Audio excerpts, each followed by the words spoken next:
भारत में आप अगर किसी शख्स को बाजार जाकर वनस्पति घी लेकर आने को कहेंगे, तो आज भी 90% भारतीयों की पहली पसंद डालडा ही होगा। इस बात से आप अंदाजा लगा सकते हैं कि आजादी से पहले के इस ब्रांड की मार्केट वैल्यू आज भी उतनी ही है जितनी की पहले थी। बहुत से लोगों को भले ही ये नहीं मालूम होगा कि डालडा कौन सी कंपनी का प्रोडक्ट है। भारत में खान पान से संबंधित कई तरह के जायके मिलते हैं, जिनका स्वाद बढ़ाने का काम करते हैं यहाँ पाए जाने वाले वनस्पति तेल और मसाले। फिर चाहे वह हलवाई के समोसे हो या फिर भंडारे का प्रसाद, ज्यादातर चीजों को आज भी वनस्पति घी यानी कि डालडा में पकाया जाता है। भारत में वनस्पति घी को सिर्फ डालडा के नाम से ही जाना जाता है, क्योंकि इसके अलावा हमारे देश में कोई दूसरा वनस्पति घी इस्तेमाल नहीं किया जाता था।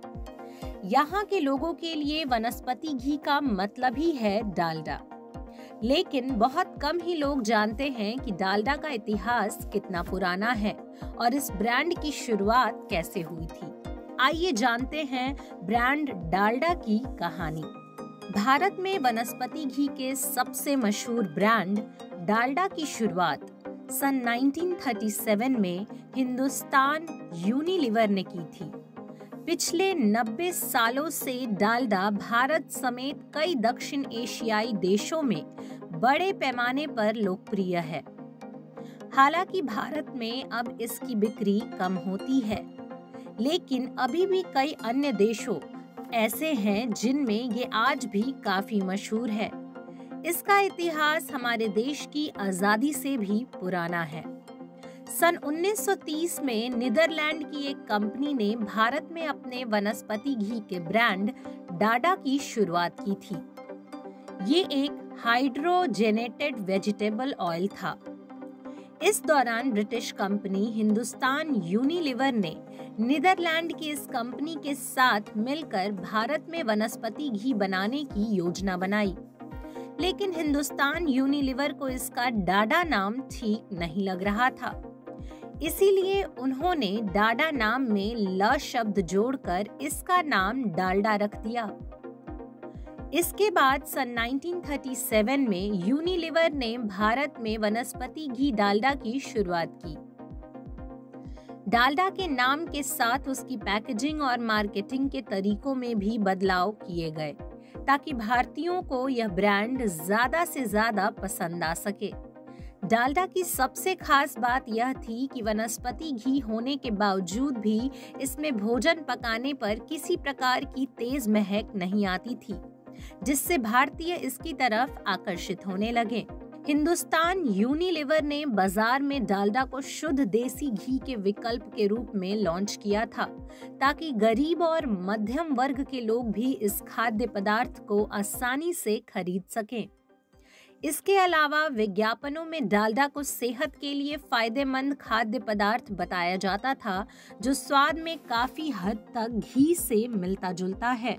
परिवार और स्वाद का किनारा पकड़कर हिंदुस्तान यूनिलीवर ने डालडा को भारत के घर घर तक पहुंचा दिया। इसके साथ ही कंपनी ने इसके आकर्षक विज्ञापन भी दिए और इसे मां का भरोसेमंद ब्रांड बताते हुए बाजार में पेश किया, जिसकी वजह से मध्यम वर्गीय परिवार इसका इस्तेमाल करने के लिए काफी उत्सुक होते चले गए। ऐसे विज्ञापन तैयार करवाए गए जिसमें ये दिखाई दे कि पूरा परिवार साथ में डालडा से बने भोजन कर रहा है और ये उनके लिए बेहद फायदेमंद भी है। इस तरह के पारिवारिक विज्ञापनों को लोगों ने काफी पसंद किया और धीरे धीरे डालडा भारत में मशहूर होने लगा। भारत में हर जगह केवल डालडा छा गया। हालांकि उस वक्त इसे लेकर विरोध भी हुआ था और ये मामला संसद तक पहुंच गया था। इस दौरान कंपनी को ये दलील देनी पड़ी थी कि वो अपने इस ब्रांड के जरिए देश में हजारों युवाओं को रोजगार प्रदान कर रही है। 90 के दशक तक डालडा भारत का नंबर 1 ब्रांड बन चुका था। मार्केट में इसकी अपनी एक अलग पहचान थी, लेकिन 90 के दशक के अंत तक इसका व्यवसाय सिकुड़ने लगा। क्योंकि अन्य भारतीय कंपनियां भी वनस्पति घी का विकल्प लेकर मार्केट में आ चुकी थीं। साल 1937 से भारतीय बाजारों में अपनी शुरुआत करने वाला डालडा 90 के दशक तक पूरे भारत में छा चुका था, जिसकी वजह से अब उसके खिलाफ विरोध के स्वर तेज होने लगे थे। डालडा के बढ़ते व्यापार की वजह से अन्य तेल कंपनियों को घाटा हो रहा था, जिसकी वजह से व्यापारियों के बीच जबरदस्त आक्रोश पैदा हो गया था। ऐसे में अन्य तेल कंपनियों ने भी डालडा की तरह वनस्पति घी बनाने का काम शुरू कर दिया, जिसकी वजह से बाजार में अलग अलग ब्रांड वनस्पति घी आने लगे और डालडा का कंपटीशन बढ़ गया। इस तरह धीरे धीरे डालडा की मांग में कमी आने लगी और अन्य ब्रांड के वनस्पति घी का व्यापार बढ़ने लगा। इस दौरान कुछ कंपनियों ने अफवाह फैलाई कि डालडा द्वारा वनस्पति घी में चर्बी मिलाई जाती है। यह भी अफवाह हुआ कि डालडा में चिकनाई बढ़ाने के लिए जानवरों की चर्बी मिलाई जाती है। ऐसे में भारतीय परिवारों के लिए जानवर की चर्बी से तैयार इसका सेवन करना किसी पाप से कम नहीं था। लिहाजा डालडा की मांग तेजी से कम होने लगी। इस तरह बीतते वक्त के साथ इसकी चमक भारतीय बाजारों में फीकी होने लगी और उसकी जगह रिफाइंड ऑयल ने ले ली।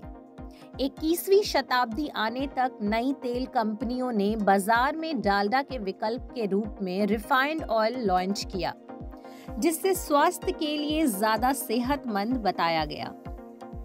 इस तरह भारतीयों को डालडा के बाद रिफाइंड ऑयल के रूप में मूंगफली, सूरजमुखी, तिल और सोयाबीन से बने ऑयल का विकल्प मिलने लगा, जिनका दाम कम था और यह गरीब व मध्यम वर्गीय परिवारों की पहुंच में भी था। इसके साथ ही रिफाइंड ऑयल कंपनियों ने ऐसे विज्ञापन लॉन्च किए जिसमें डालडा को सेहत के लिए हानिकारक बताया जाता था और इसे खाने से दिल संबंधी बीमारी हो जाती थी। वहीं इन विज्ञापनों में रिफाइंड ऑयल खाने के फायदे भी बताए जाते थे ताकि ग्राहक ज्यादा से ज्यादा रिफाइंड ऑयल खरीदने के लिए आकर्षित हो सके। 21वीं सदी की शुरुआत के साथ ही कई कंपनियों ने वनस्पति घी के विकल्प के तौर पर रिफाइंड ऑयल की शुरुआत कर दी। 21वीं सदी के जागरूक ग्राहकों को रिफाइंड ऑयल के विज्ञापनों में कही गई बातें समझ आने लगी। दिल की बीमारियों को बढ़ता देख लोगों ने डालडा खाना बेहद कम कर दिया। इसके बाद धीरे धीरे रिफाइंड तेलों ने डालडा की जगह ले ली। साल 2010 तक भारत के 90% मार्केट पर रिफाइंड ऑयल ने कब्जा जमा लिया था। हालांकि रिफाइंड ऑयल भी सेहत के लिए बेहद हानिकारक माने जाते हैं। पिछले कुछ सालों में भारत में कई लोगों ने इसका इस्तेमाल करना भी बेहद कम कर दिया है। भारत में डालडा की बिक्री बेहद कम होने की वजह से साल 2003 में हिंदुस्तान यूनिलीवर लिमिटेड ने इसे बंज लिमिटेड को बेच दिया था। अपने स्वास्थ्य को देखते हुए लोगों ने तेल की मात्रा को अपने लाइफस्टाइल में काफी कम कर लिया है।